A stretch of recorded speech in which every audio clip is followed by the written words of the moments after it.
10 years ago, I came to New York from rural Texas to drive a taxi for a living. Driving a taxi will meet all kinds of people, some are humorous, some are frustrated and depressed, and some are pretentious. But the one who impressed me the most was an old lady.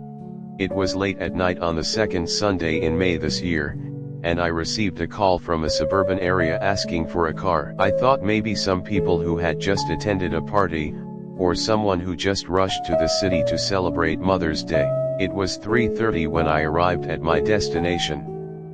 A dilapidated apartment building stood in front of me in darkness, with only a room on the first floor showing a little light.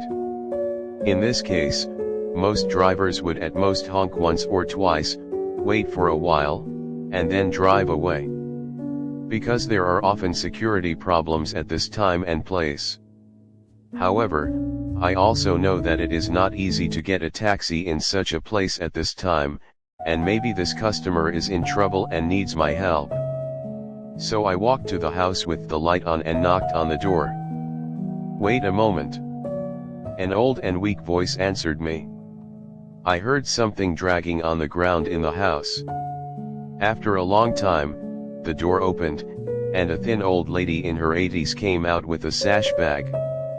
She was wearing an Indian floral top, a barrel-shaped hat, and a veil on the hat. She looked like a character from a Hollywood movie in the 1940s. "Can you help me carry the bag?" she said. I carried her bag to the car first, then turned back to support her. She walked slowly, thanking me profusely as she walked. "It's nothing," I said, "I'm serving my guests. Besides, I hope my mother can get the same service outside." "You are such a good person," she said.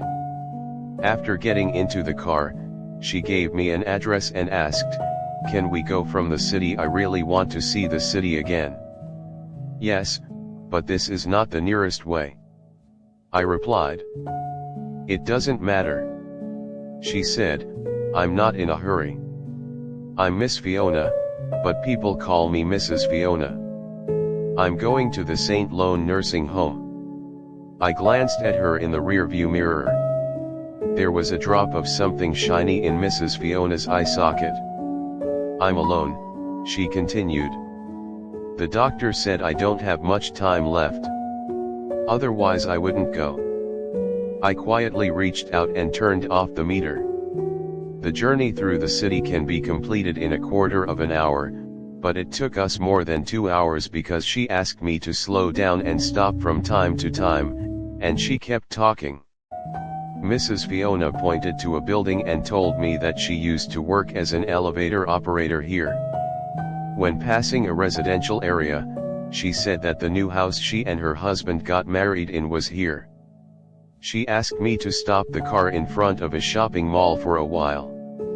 She said that this was once a dance hall, and she worked as a dance instructor in the dance hall when she was young.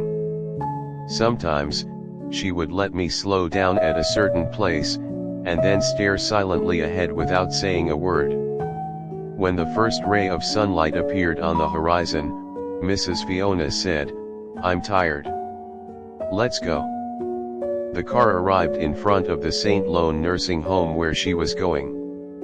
2 staff members of the nursing home were waiting for us. The staff member said, "This old lady has always refused to come to the nursing home. Now she has lung cancer, so she agreed to come to the nursing home, and she must come to the nursing home on Mother's Day this year." The staff member pushed a wheelchair for her. "How much should I pay you?" Mrs. Fiona asked me after taking out her wallet. "No money," I replied. "You have to support your family too," Fiona said. "There are other guests," I said, and then I bent down and hugged her almost without thinking.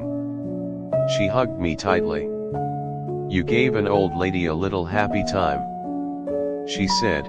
"Thank you." I shook her hand for the last time and walked towards the dim morning light. The sound of the door closing sounded behind me. This is the sound of a life that is about to end.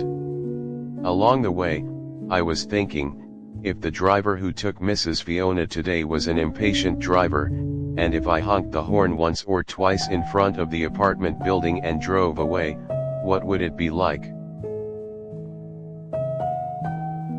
What I did may seem insignificant, but now thinking about it, it is the most heartwarming thing in my life. In life, we often go through a lot of hardships just to accomplish a heartwarming thing. However, sometimes we accomplish a great heartwarming thing without realizing it, because it is wrapped in a small thing that we think is insignificant.